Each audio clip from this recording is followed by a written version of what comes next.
I have loved, admired, feared and hated no city so. My shadow, and no man jumps off his own shadow.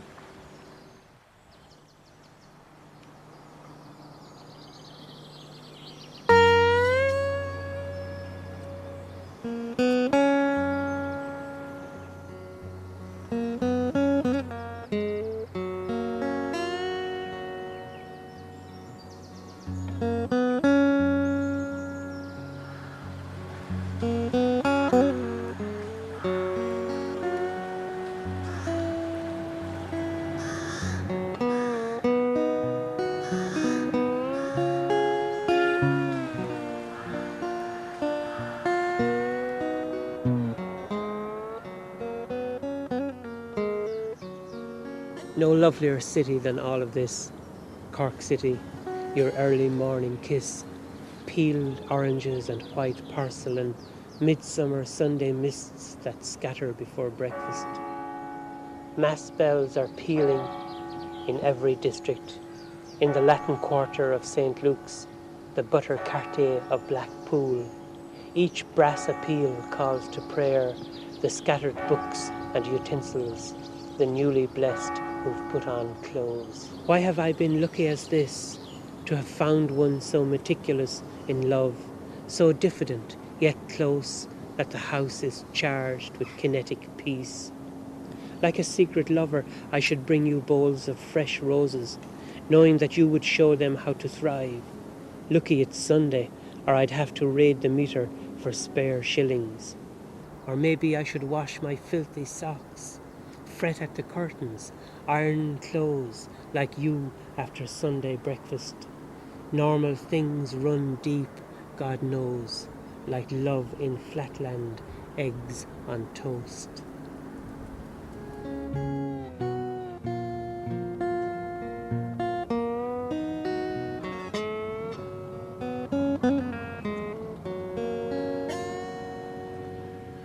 The house we lived in had a grey brick face. Come spring tides, the river overflowed its banks. Water rose in the streets, and in our bare feet we paddled out our lives.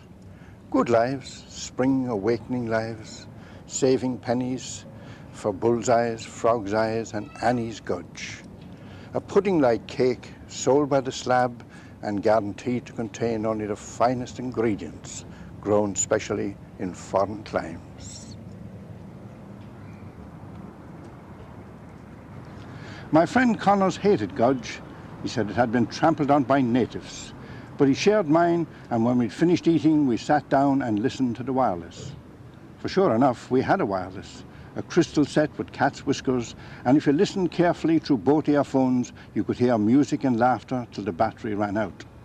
Then you had to change it, top it up with burning acid or pure still water, or whatever it was that the man did down in the bicycle shop, and charge you twopence. He sold bicycles too, but he was known as the battery man, and you could taste his genius. A man who could bring music out of the air and laughter into the living room. The music was magic and the laughter was funny, though we seldom managed to see the joke. Maybe it was foreign. But then everything was foreign that existed beyond the Northgate Bridge, and we lived on the south side. The real Cork, the old Cork, and none of your blow-ins.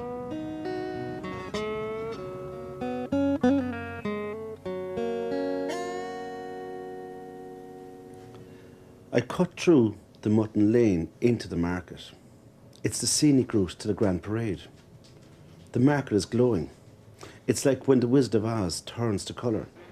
Vegetables freshly dug from unpolluted country gardens tumbling from stalls. Chickens, rabbits, wood pigeons, pheasants, ducks, strung up in clusters. Trays of eggs from every cast of farmyard and waterfowl stacked to the canopy. An art student sitting on the fountain sketches moving life. The knobby knees of Cafe Society poke through the railings of the ceiling-slung Farngate restaurant. The air is thick with sound and scent. It's the most beautiful aroma of exotic herbs and spices from Mr. Bell's Spice Emporium, hot breads from the Yukon Bakery, cheeses, pestos, chorizo, bitter balsamic vinegar, sweet olive oil, freshly sizzling crepes, fish, and all creatures of the Atlantic Ocean. And meat, more meat than you could shake a stick at. All this blending beautifully with the sing-song sound of people talking.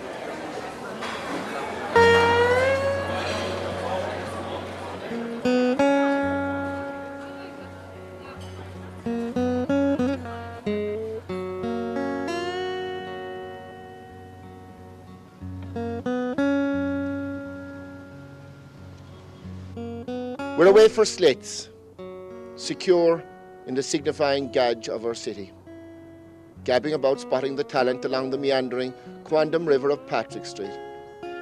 At the Saturday night disco, if the gauzer stayed past the first dance for the clinger, the fella made the move from a movie star peck to a probing French kiss. But wait till at least the second date, and the all clear of heavy breathing, to slip the hand under a blouse along a quiet stretch of the crepuscular leaf fields, loch or lover's walk. That's the epitome of a lover's walk. Its winding incline skirts the city, blossom confettied, bordered with necking nooks and arbours, and having long since chucked testing such love, jilted, you half joke, by your own idyllic notion of amour, doing a line now with your ersatz crush, Madam Words, you switch to tell us with a lover's ardour how lovers walk was shuln allore in the Gaelic days, but the Sassenach, with translator's tyranny, mistook the Irish V sound. Then maybe couple jorums too many, feeling jilted by our city that you still can't let go, you turn inward. And as if you yourself were the city, you fume in a kind of shamanistic fury about how lepers secretly trudge to the contagion hospital up this hill.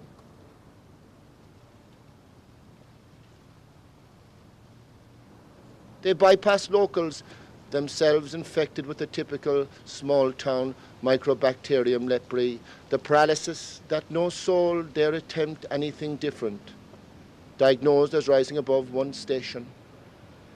And whether you're right or no, for you, I'd have the city ring the bells of its malady and cleanse itself in the waters of admission. We'd guide ourselves by the night sky of humility, itself the journey's end, accepting we must continue on the makeshift craft of knowledge. My friend, for what else did we come all this way?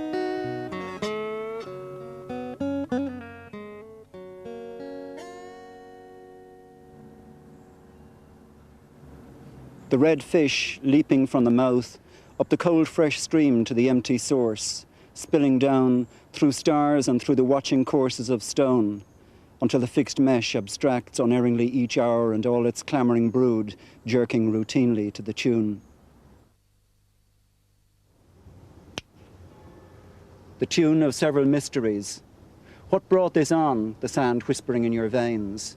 What wind of knives could buzz the nodding headbone blind? What soft amends? The clock disintegrates.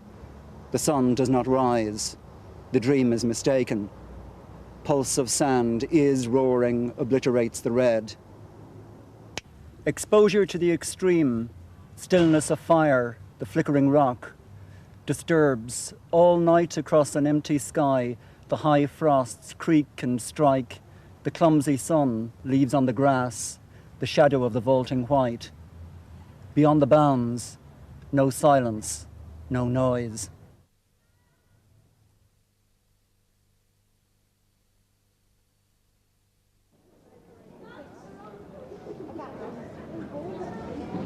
Through the street window, a dead fish glares steadily at my cat burger. Yeah.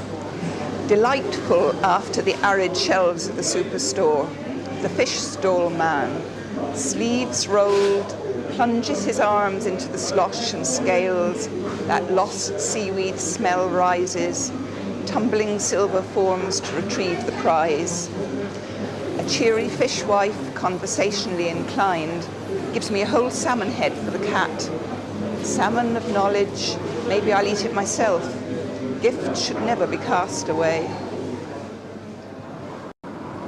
Gur hitas arís as ma hasav, ingrá le huachta roite is le strona doite, le grúig rian date is le fiacla galaban, Le taffan madri is le garda lianaí, le cuera finúna is sméra sú créamh, le gorum spéra éide mar néalach, le colabí crinne fe iscadí ura, fe vinskirta étra mil daite a pocléimnig tre hlúitan tolis, le calín gan enam a smédorum rhaid an frún san njuv, agus clogan engel le búla go hard san ard agalish, is na hengel orga, crín a cléan spúic, tí titim da mirán ganam níochta, dálta a grían an taura is súile pacaig.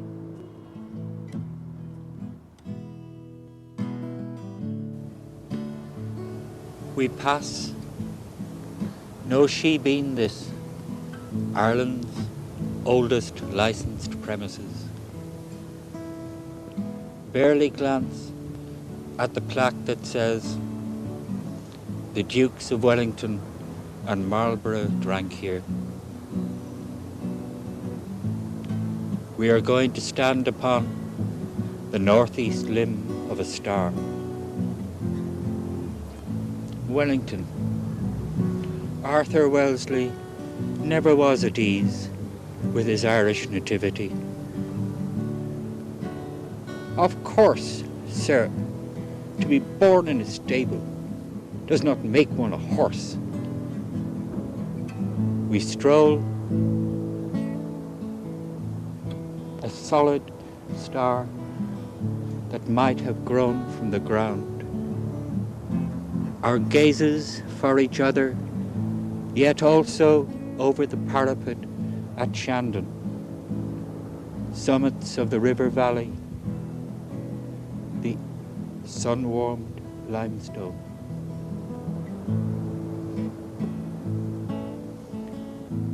Your arm, crooked through my elbow, is where we stand. However ambiguously we feel about this fort, its antennae in 5 directions, we'd not want to lurch along Barrack Street, singing tribal songs of a Saturday night, beamed in and thumbed, our signatures to our confessions like written with fish bones. Arthur Wellesley was not a cut of beef in a boot, nor was he a horse, nor born in a stable, the Christ. We'll come down off this planet, have a squeeze, and slow kiss first. There was a honeycomb of red brick lamplit terraces which still survive around the barrack square. This was where his life began when the old queen was alive. This was his boast. Now she is gone, and only the sweet, nostalgic names are there. Lansdowne and Grosvenor, Wellesley and Wellington. The ghost of honey in an empty hive. Through the coolness of the stone corridor, reading Ogham into our trite conversation, into the quad and sunshine and bodies making Ogham lines along the path until our conversation turns to stone. Making a meal of dining out with you, flashing your plastic in my face and stammering in my ear. How could you accuse me of playing with your heart as you stuffed your face? Arts as a faculty, you said, is way down the line. So I took to reading stones in the stillness and compared your mind to a corridor. I saw magic in the mist hanging over the quad and felt the druidic splendour of those stones.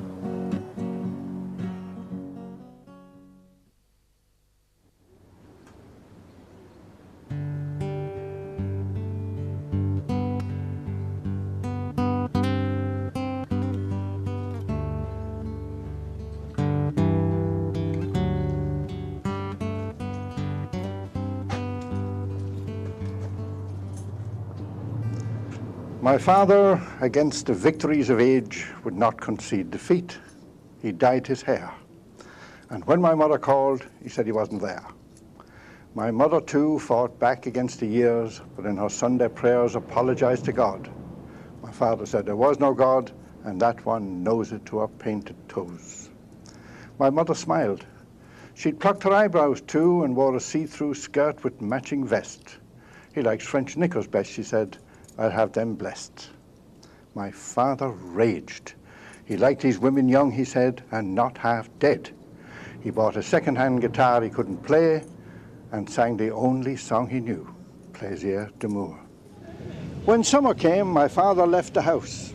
He tied a ribbon in his hair and wore a kaftan dress. My mother watched him walking down the street. He'd break his neck in that, she said, as if I care. He toured the world and met a guru in Tibet. I've slept with women too, he wrote, and they're not half my age. My mother threw his letter in the fire. The lying get. He couldn't climb the stairs with all his years. She burned her bra and wrote with lipstick on a card, I've got 2 sailors in the house from Martinique. They've got your children's eyes. My father didn't wait to answer that. He came back home.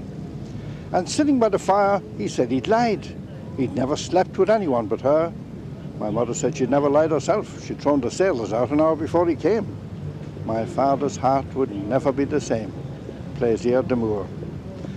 Through autumn days, my father felt the leaves burning in the corners of his mind. My mother, who was younger by a year, looked young and fair. The sailors from the port of Martinique had kissed her cheek. He searched the house, and hidden in a trunk beneath the bed, my father found his second-hand guitar. He found her see-through skirt with matching vest. You wore French knickers once, she said. I liked them best. I gave them all away, my mother cried, to sailors and to captains of the sea. I'm not half dead, I'm fit for any bed, including yours. She wore a sailor's cap and danced around the room while father strummed his second-hand guitar. He made the bed, he wore his kaftan dress, a ribbon in his hair. I'll play it one more time, he said, and you can sing. She sang the only song they knew, Plaisir d'amour.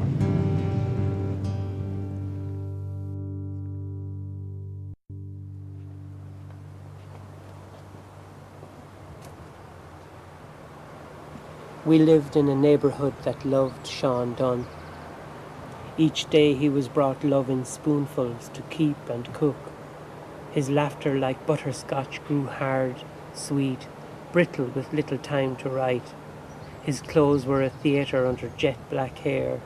His voice, like Joyce, a shade of early death. But these rooms, truly, were our own space.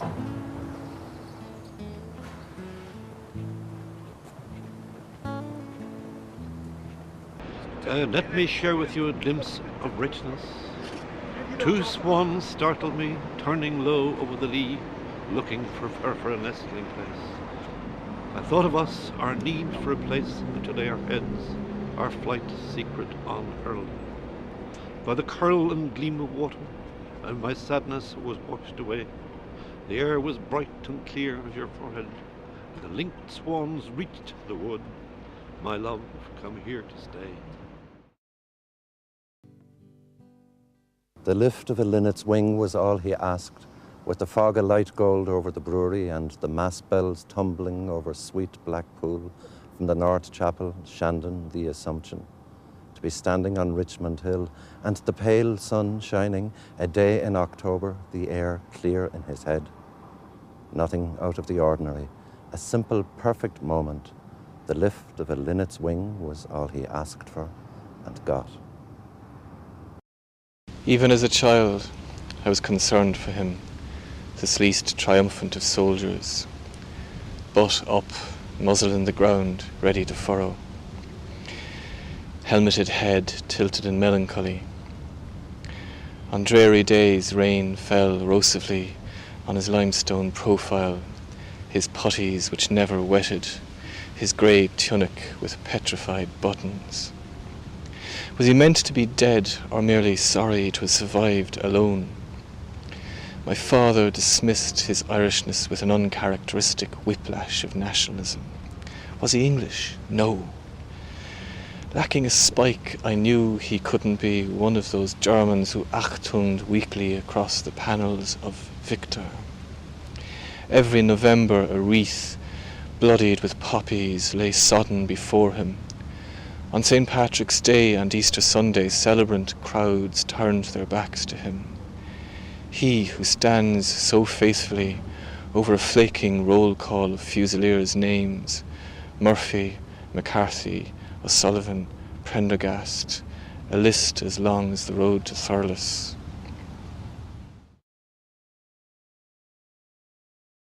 My father spoke with swans. Leaning on the parapet of the Southgate Bridge, my father spoke with swans, remembering his days with the Royal Munster Fusiliers.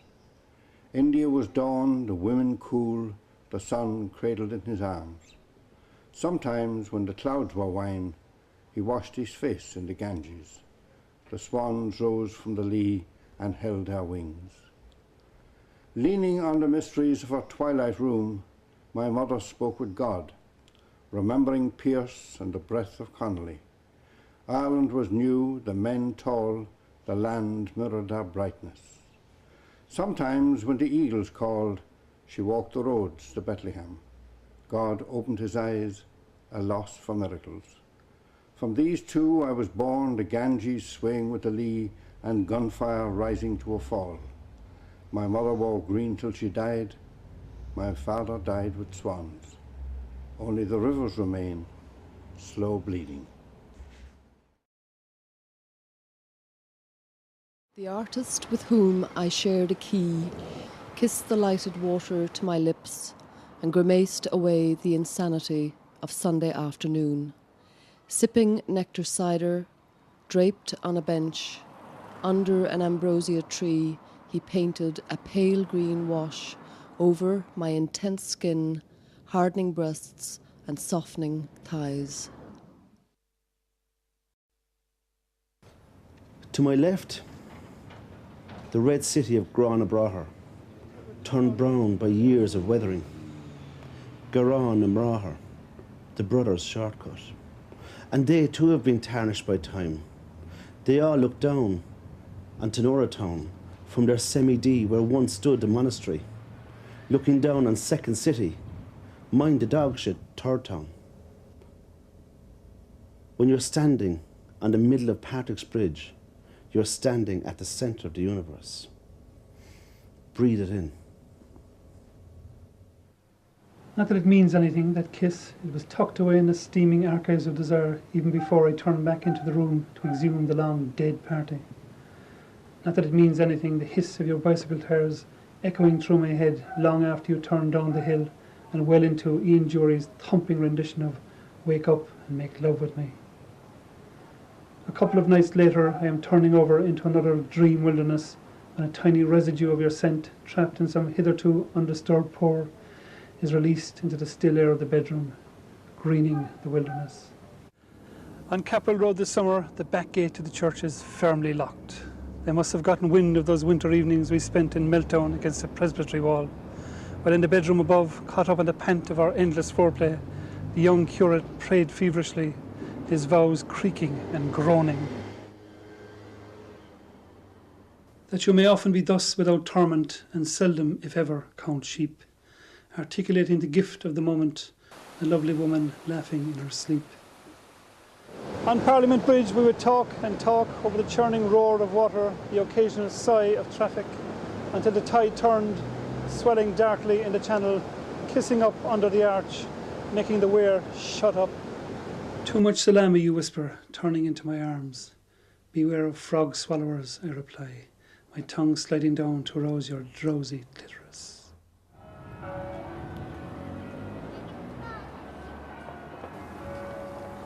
Massively breasted, sly child blue eyes and Slavic jaw, a Delacroix woman at the barricades. We were for nights and nights, talkers as the sounds of the river, and the wind as sank in the old wine jug in the window we drank. Or were we drunk or damned or both, or just wind-struck and river-struck as we talked the swans to sleep or death? Shrouded in your shawl, a continent was silent, and all its people dumb, as your breath came and heaved a hurricane.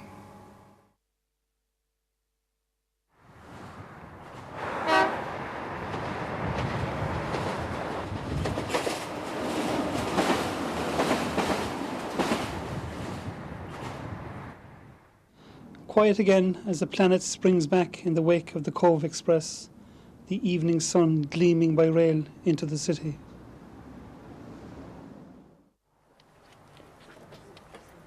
I had on a terrible frock, red check that rustled, my hair in a bang, a brooch shaped like a poodle dog.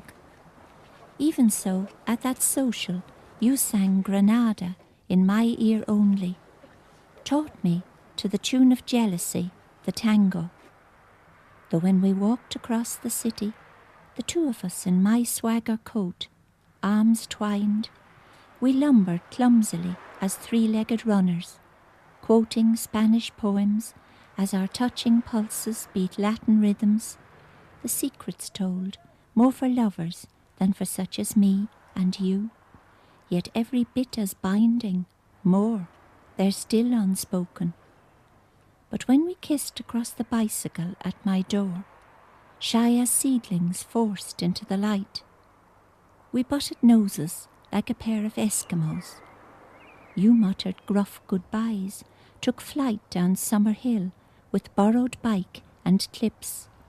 For one whole minute in the light of dining room mirror, my lips, grazed by the hair of your unshaven chin, were wide awake, beautiful.